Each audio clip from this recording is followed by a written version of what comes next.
Hello again. Hello again. I'm going to try to get two out today. Have to go somewhere around 3. Get my business on.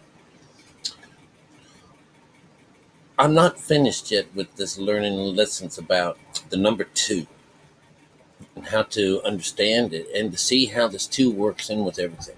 Okay? I'm still caught on here. I'm going to X you down. Remember, when I'm talking to the air, my eyes just go everywhere. I'm kind of retarded anyway, so you can put up with it. In Numbers 14, this is when we're talking about, going and seeking the other land and, setting up things. And then this is where those people get their comeuppance. But it's another situation where, 14 is about the skin. This is very important because the number 5 and the number 3, actually, let's back this up.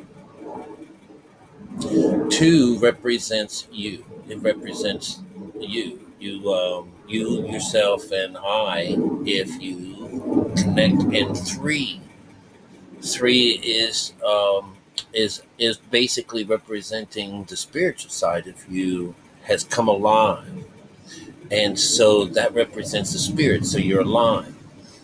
And so when you get down to number 5 would mean that 5 is going to represent the body. So there's someone that represents the body, and there's someone that represents the soul, or what you can't see, the see and what you can't see.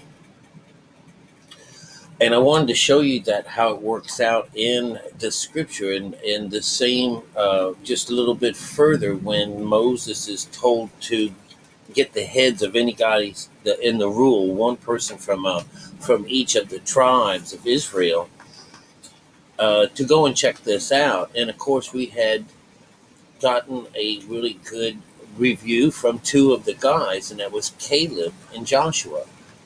All right. Now, of those 2 guys, there was the complaint from the rest of the brethren that brought up this idea that it's evil over there, something bad. And of course, later on, we find that God singles them out, gets them back. And even later in the story, even later in this here, whenever these guys finally get to eat something, after all their whining and bitching and hollering, they actually are getting fed. And God delivers them this, some kind of a. I haven't heard one of those kind of airplanes in a while. But gives them some kind of paralysis or some kind of disease, you know. But it's that idea that you ain't suffered enough type of thing. You ain't made it there. And even none of the guys, they got up there where they said they cut off from the Jews. They got to that vine, or the place where they cut off from the Jews. That's at number 6. All right, and number 7, they returned back home before they made it over. They just returned before they got there. So they got to that point where the fruits were fruitful, and they got a bunch of them. They said this is where the vine was cut from the Jews. All right, but in the process of finding out that they had listed in there the son of this one, and the son of that one, and the son of this one, and the son of everyone, the son of God, is this child that you birth when you go into this meditation situation. So something's got to represent the one side of you, and one has to represent the other. Now, 2 of these were sons that went up there, that have gone up there. Oh, but let me get over this part real fast. But in Numbers 14, it's about 5, and 5 represents the body. So here is what it says right off the bat. We're just going to read the first 2, I guess, or 3. This is about the body. And all the congregation lifted their voice and cried, and the people wept that night. All right. That's the body, the brethren, the congregation lifted up their voice and cried. Okay, so 2, what did they cry about? Huh? Don't watch out. What did they cry about? They cried. They said, And all the children of Israel murmured against Moses and against Aaron. That here it is. Here you say, and the whole congregation said unto them, would God that we had died in the land of Egypt, or would God we had died in this wilderness? And wherefore hath the Lord brought us unto this land to fall by the sword, and our wives and our children should be prey? Were it not better for us to return into Egypt? Okay, as far as I'm going to go with that. That was someone turn it back on so I can see me. Hello, there we go. There's another example of the brethren complaining against the two that went up for them, all right, to see God. This is the same thing, all right, same principle. Because Aaron is the right side of him, all right, and Moses is supposedly the real person in the story. You're Moses, all right. But in the earlier parts of this, when they had named all these people, all right, so each one of these is you're going to say Reuben is the tribe of Aries. Simon is the tribe of Taurus. And as you go, this is Aries is the head. Behold a son, and that's Reuben. 2 is the throat. This here is Simon. He's Taurus. Judah is Gemini. Praise, let him be. And this is where Caleb shows up. 3 shows up in here. He's Caleb. So here's the spiritual side of those 2 spies. Judah, which represents the third phase of this, so it's the third of someone, which is what the child is, all right, or the son of man, a son of someone. All right, and so we have Ishkar as Cancer, and man for hire. This is number 4. This makes you out to be, a man for hire. I think is this last little thing that we said is like a man who has a vineyard and a home, and he's going out to find men to work in it, to hire men to work in his field. Okay, so that's what 4 is. So 5, here we are. 5 is Ephraim. This is Leo of all the things, and it's also O'Shea. This is where we get Joshua. So this is meaning salvation. So this is 5. So Joshua represents the body, and Caleb represents the spirit. All right, and all the rest of these guys are going to be representing other parts. And if I had a chart behind me, I should make this up for you one day. But what's really nice is number 6 is Benjamin. Benjamin is the one where his mom dies in the process of this, and she's the one who takes care of him. And since this is male oriented situation, he represents the 6th chakra. He's the 6th. All right, he is. Benjamin is Virgo, all right? Remember, it's Rachel that gives birth to him, but she also gave birth to Dinah, the one that gets raped in the story, and she also represents this number 7. She's the damsel. She's the only daughter of this group.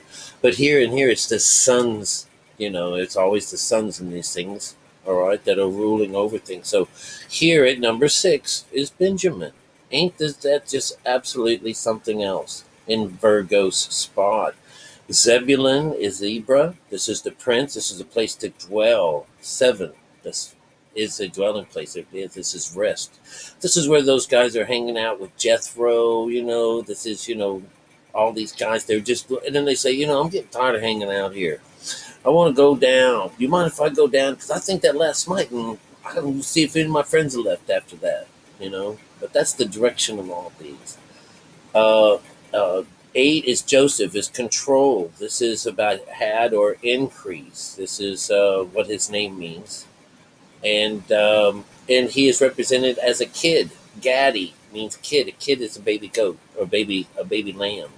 And we're all go. He tells his wives, go there's a kid outside of every man's tent. Go see to it. All right. And when the tent means is when someone is in meditation. All right. Um, this Zebulun number 7, his name means happiness. All right, the Lord my happiness. That's what it means. It also calls him secret. So 9 is the top of it all. Dan, God is my judge, is what that means. He is representing Sagittarius. Sagittarius, and it's the guy that went on his side was Emmanuel, the people of God. And of course, 1, 2, and 3 start all over again. We have Asher, which is happy, fortunate, and blessed. Hid, destroying, and he comes from someone who is like God, who is like unto God, is 1. All right.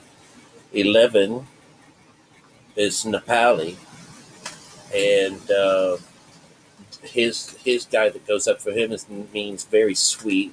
That's Nahbi, and from someone named with my abundance, Vlopsi, Vophsi. And the very last one, which is 12, that means 3. Gad, fortunate, luck. This is all talking about the body side. God's redemption is talking about this. The middle guy is the one that brings about this redemption. All right, this is the spiritual side, the son of.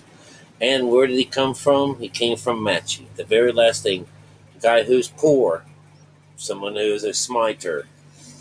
And so this is the meek, right? This is the meek and the one that goes up and judges himself, the smiter. That's what it means. When you judge yourself, you're going up there to meet God. You're going to stand before the Lord, and you're going to have this happen to you. All right? This is what you get out of all those names as you pull them all apart. That's a lot of work, you guys. It's a lot of work. And to find that their names and their places fell in the most beautiful spots, that I'm just showing you just, again, how mechanical the stories are. That's mechanics. This is how it is. That all of these guys have to work together. All of the symbolism has to work together. All right? That's just killer about that. He that beholds. Number 3, Judah's praise. Let him be from the tribe of Judah. Those people that camp, they're on the right side. Those guys that camp to the right is where the rising sun, the camp of Judah. Number 3, all right? And they send out a faithful dog named Caleb to go to do the job. And it comes from a guy named Jesahanath.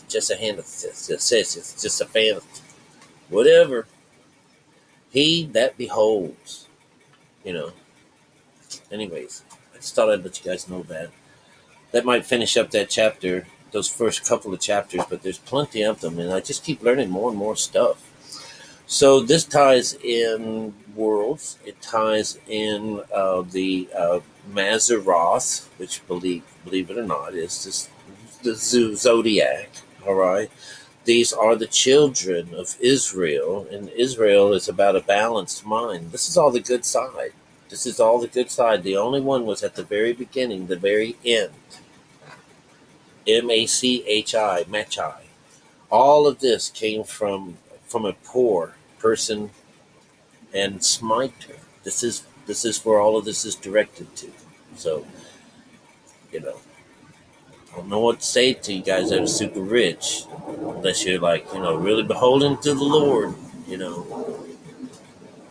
You just hold on to your money. Give it to someone else. Give it to poor. Don't give it to the church. If you're looking for salvation, you're certainly not going to find it for mankind.